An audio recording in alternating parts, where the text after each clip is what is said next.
For Women is an album of music for solo piano by Vítězslava Kaprálová, Florence Price, Ethel Billsland and Margaret Bonds.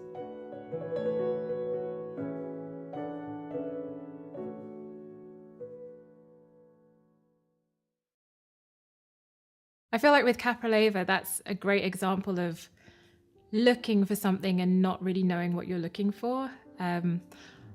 When I came across Kaprálová, I was really curious to know who Martinu's female contemporaries were. I didn't have any names to go by. It was just a thought in terms of, oh, I wonder who his contemporaries were. And that's how I came across Kaprálová. And there's an organisation called the Kaprálová Society, and they became an excellent resource for me, just finding out more about scores and how to really interpret this music and finding out more about who this composer was, because she isn't well known at all.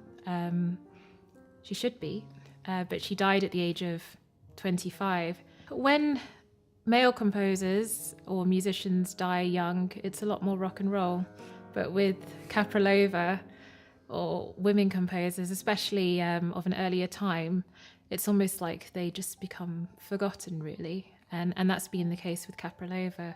Her career was incredibly promising. In fact, she achieved a lot during her time, just being very respected by her peers. And that just seemed to disappear with her, dying young. Dubnova Preludia, or the April Preludes, that was the first set of pieces that I heard by Kaprálová.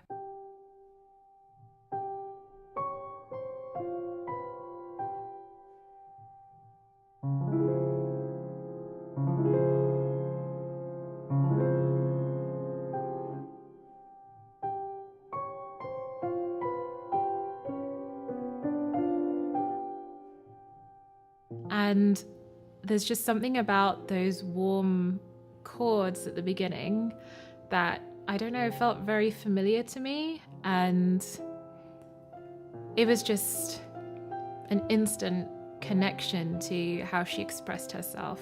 I think there's a sense of naivety in her music, but also maturity, and it's just such a mix of emotions. I think it reflects a very sort of deep and complex person. Again, I was just blown away by her language, the fact that, okay, her music can be very dissonant at times, but it's also very accessible, and I just found that a lot of what she was saying in her music made a lot of sense to me. And then when I heard Sonata Appassionata, I mean, it's a huge work, and again, it's just got such rich emotion to it.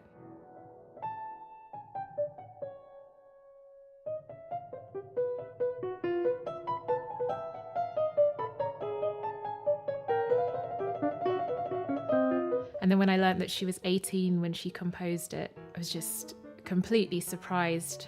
But it shows that she really knew what she wanted to say as a composer, even being so young.